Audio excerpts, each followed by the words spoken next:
வணக்கம். இது news first prime time sunrise.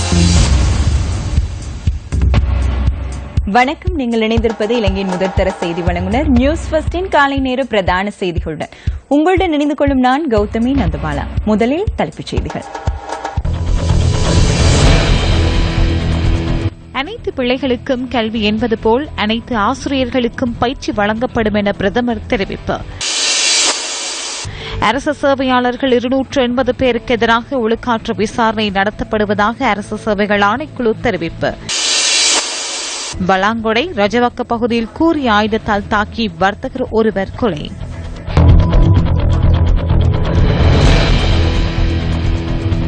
இனி விரிவான செய்திகள்.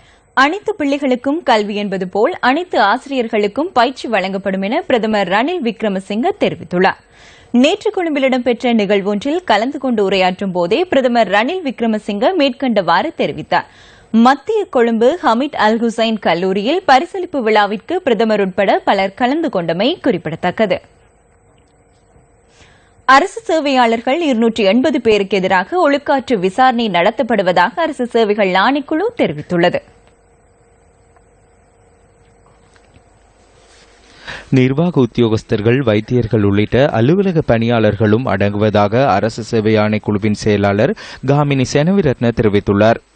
அநேகமான விசாரணைகள் காலம் கடந்து முன்னெடுக்கப்பட்டுள்ளதாகவும் அவர் கூறியுள்ளார். கல்வித்துறையில் சேவையாற்றுபவர்களிடையே அதிகமான விசாரணைகள் முன்னெடுக்கப்பட்டு வருவதாகவும் காமினி செனவிரத்ன தெரிவித்துள்ளார். அரசு சேவை ஆணைக்குழுவினால் முன்னெடுக்கப்படும் விசாரணைகளை துரிதப்படுத்துவதற்கான நடவடிக்கைகள் ஆரம்பிக்கப்பட்டுள்ளதாகவும் ஆணைக்குழுவின் செயலாளர் சுட்டிக்காட்டியுள்ளார்.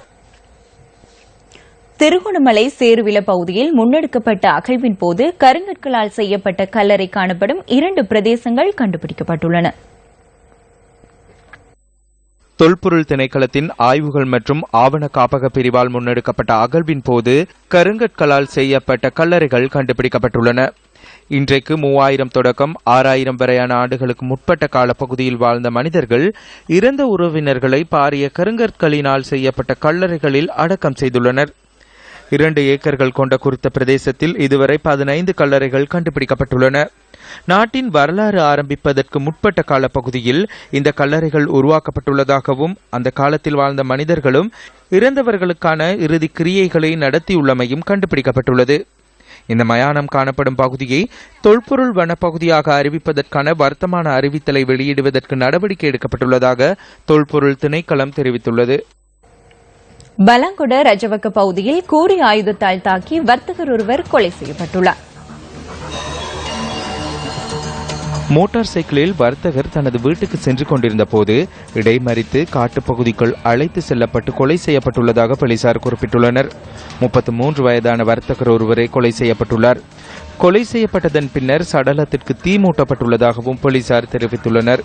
இந்த கொலை தொடர்பில் பலாங்கொடை போலீசார் மேலதிக விசாரணைகளை மேற்கொண்டு வருகின்றனர். முல்லைத்தீவு ஒட்டுசுட்டான் பிரதேச கலாசார விழா நேற்று மாலை நடைபெற்றது.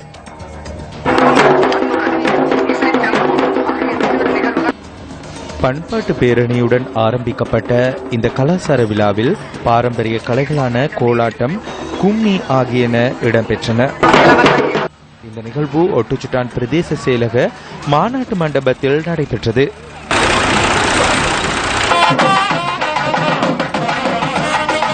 இந்த நிகழ்வில் மாவட்ட செயலாளர் ரூபாவதி கேதீஸ்வரன், பாராளுமன்ற உறுப்பினர் சாந்தி ஸ்ரீஸ்கந்த் ராஜா உள்ளிட்ட பல பிரமுகர்கள் கலந்து கொண்டனர்.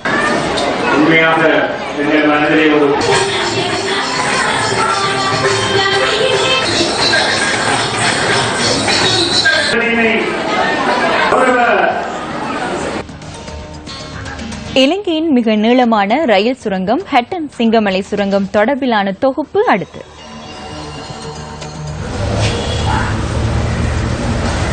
கொழும்பிலிருந்து பதுளை வரையான மலையக ரயில் மார்க்கத்தில் சுமார் 43 சுரங்கங்கள் காணப்படுகின்றன. ஹட்டன் மற்றும் கொட்டகலை ஆகிய ரயில் நிலையங்களுக்கு மத்தியில் இலங்கையில் மிக நீளமாக கருதப்படும் சிங்கமலை சுரங்கம் காணப்படுகின்றது.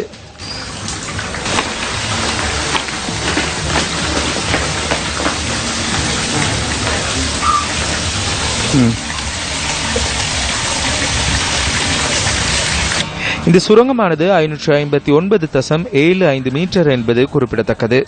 இந்த சிங்கமலை சுரங்கம் சுற்றுலா பயணிகளிடையே மிகவும் பிரசித்தி பெற்று காணப்படுகின்றது.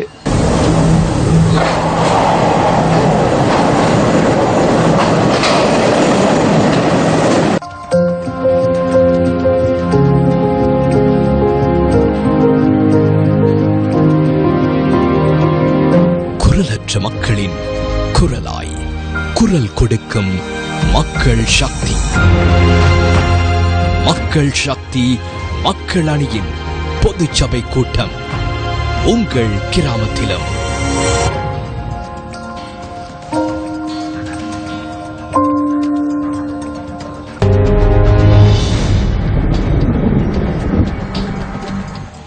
இன்றைய வானிலை தொடர்பிலான தகவல்களுடன் இணைந்து கொள்கிறார் வானிலை அதிகாரி கே சூரியகுமார். நாட்டின் அநேகமான பிரதேசங்களில் பிற்பகல் வேளையில் இடியுடன் கூடிய மழை காணப்படுவதற்கான வளிமண்டல தோற்றப்பாடு உருவாகி இருக்கின்றது. முக்கியமாக வடக்கு மற்றும் கிழக்கு மாகாணங்களில் இன்று முதல் இடியுடன் கூடிய மழை காணப்படும் சந்தர்ப்பங்கள் ஏற்படும் என்று எதிர்பார்க்கப்படுகின்றது. ஏனைய பிரதேசங்களான மேற்கு மத்திய சப்ரகமோ தெற்கு மாகாணங்களில் பிற்பகல் 2 மணிக்கு பின்னர் இடியுடன் கூடிய மழை காணப்படும். மேற்கு சப்ரகமோ மத்திய தெற்கு மாகாணங்களில் அதிகாலை வேளை பனிமூட்டம் கூட காணப்படும். கடல் பிராந்தியங்களை பொறுத்தவரையில் இலங்கை தீவு சுற்றியுள்ள கடல் பிராந்தியங்கள் பலவற்றில் இன்றும் மழை அல்லது இடியுடன் கூடிய மழை காணப்படும். புத்தளம் முதல் மன்னார், காங்கேசன்துறை, திருகோணமலை, பொத்துவில் வரையான கடல் பிராந்தியங்களில் மணித்தாலத்துக்கு 20 கிலோமீட்டர் முதல் 30 கிலோமீட்டர் வரையான வேகத்தில் காற்றானது வடகிழக்கு திசையிலிருந்து வீசும். இத்துடன் இன்றைய காலை நேர பிரதான செய்திகள் நிறைவடைகின்றன. வணக்கம். Hotline 0114-896-896 www.newsfirst.lk. Feedback at newsfirst.lk.